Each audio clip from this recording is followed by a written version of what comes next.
She got my back.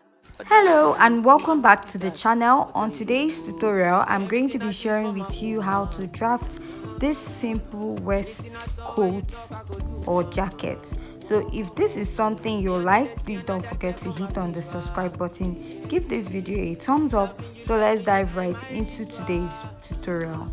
So here is my pattern and I've gone ahead to mark out my basic measurement, and before doing that you notice that I have about 4 inches in front, so you can leave about 3 to 4 inches. And after that I went to mark out my basic measurement of my shoulder to bust, shoulder to waist, and shoulder to top length. So for my top length, I added 5 inches after my waist, but you can go ahead to measure your desired top length. Go ahead to mark your shoulder divided by 2 and go down by 1 inch to draw your shoulder slope. So my shoulder divided by 2 is 7. That is 14 divided by 2. I have 7 inches. Go ahead and connect all the way to the center.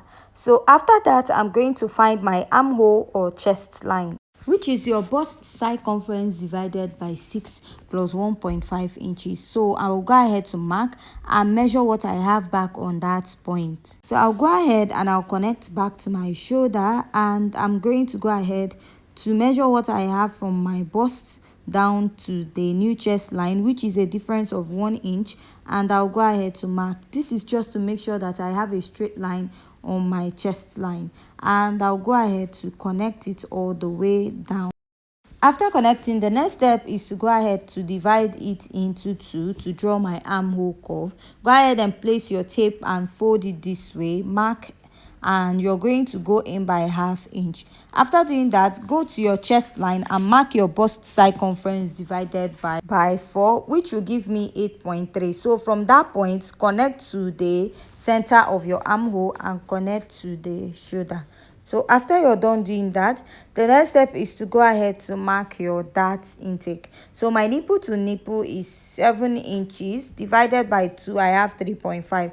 So all your measurement is going to start immediately that line. So that line is for your front extension for the jacket in front. So I'll just go ahead and mark it down to the top length. After doing that, I'll place my ruler and I'll connect, drawing a straight line. So after that, I'll go ahead and mark ½ inch on both sides. This is the basic dart intake. Go ahead to extend it upwards and also repeat this at the other side of your pattern. So after you're done doing this, go ahead to also extend this to the lower part of your pattern also.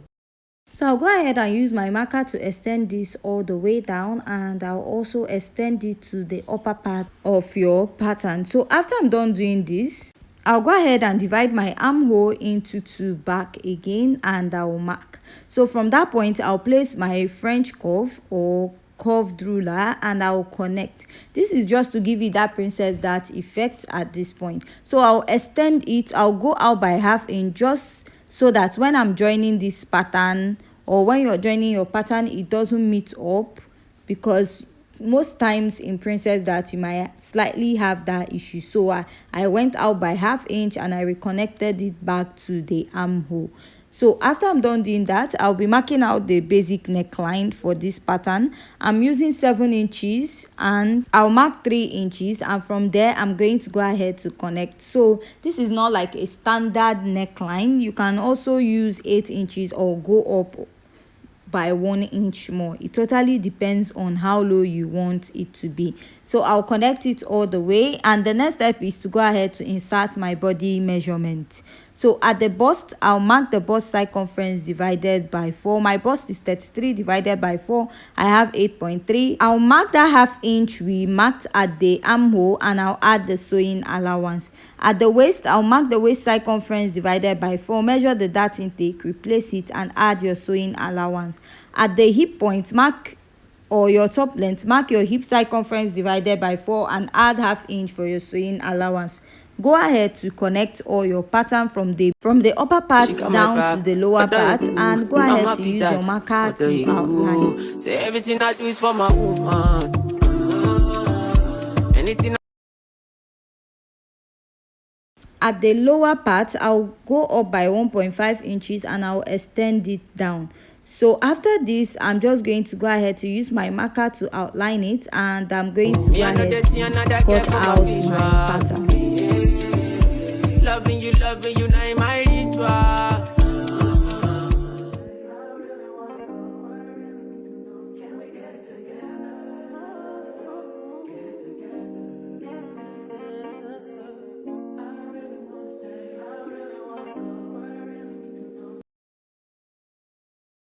So after cutting out, I'll trace what I have on the other side of the pattern to the other side. So I've gone ahead to trace out, and this is what I have.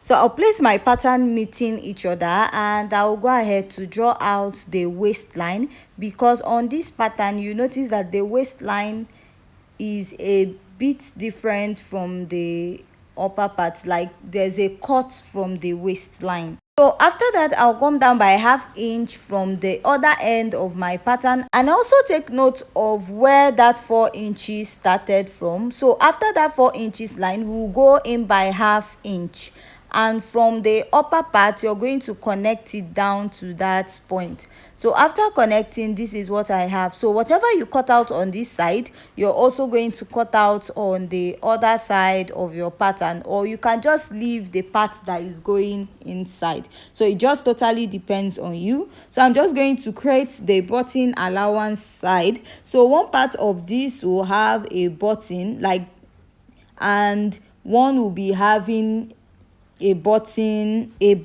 hole. So the one on top has a button hole, and the one under will have the button, so that by the time you button your dress, just like a shirt, is going to come up. So now I'm just going to place it, taking note of that curve at the lower part, and I will cut out. So this is what I have when placing it together.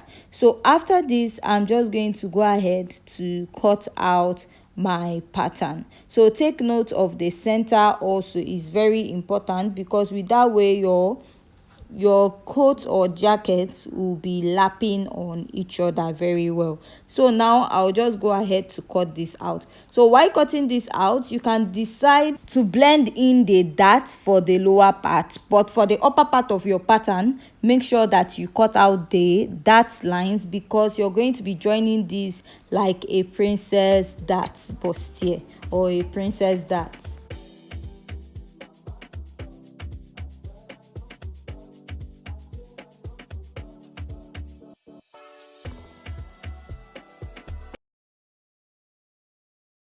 So you're going to join the up differently, then join the lower part before joining it together. So after that, we move down to the back pattern, where I've marked the basic neckline of 3 by 1.5 inches. So I've gone ahead to mark out all my basic measurement, just like we did for the front, which is the shoulder to bust, shoulder to waistline, and my top length. So after that, you're going to mark your dart, and to mark your dart, you have to place your tape, mark your shoulder to bust, and come down by 1 inch, and from that point you're going to mark your nipple to nipple divided by 2. So this is when you're marking your basic dart. That's when you're going to do your shoulder to bust plus 1 inch and proceed to mark your nipple to nipple. This will serve as a guide to where your dart is going to stop. So after that, I'm going to go ahead to connect all the way to the upper part. So while looking at this pattern, you notice that all my darts started from the waistline. So at the lower part, at the lower part of this pattern, we are not going to insert a dart at all. We're just going to cut it out as one piece, and then sew out the dart for the upper part. Go ahead to insert your body measurement after that and add your sewing allowance.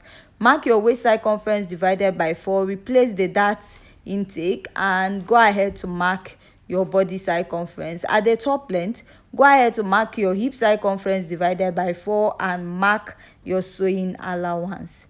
So now you're going to draw out the waistline, because also at the back it was joined separately from the upper part. So after that, go ahead to connect all your pattern. So after I'm done connecting, the next step I'll take is I'm going to go up by 1.5 inches from my top length, just like we did for the back, and I'll go ahead to connect all the way to the lower part this way. So after I'm done connecting, I'm just going to go ahead to rule it out. So this is what I have, and I'll go in by 0.25 or half inch. This is to make sure that your waistcoat relaxes very well at the back. And after marking this, you can replace it at the side if you want, or you can just go ahead to leave it out. So I'll go ahead to outline this, and this is what I have. So after I'm done doing this, I'm just going to go ahead to cut out my pattern. Say everything I do is for my woman. Anything I talk where you talk, I go do. So at this point, if you find this tutorial very interesting and educative and you haven't yet subscribed, please hit on the subscribe button, give this video a thumbs up, and also join us in our next drafting video.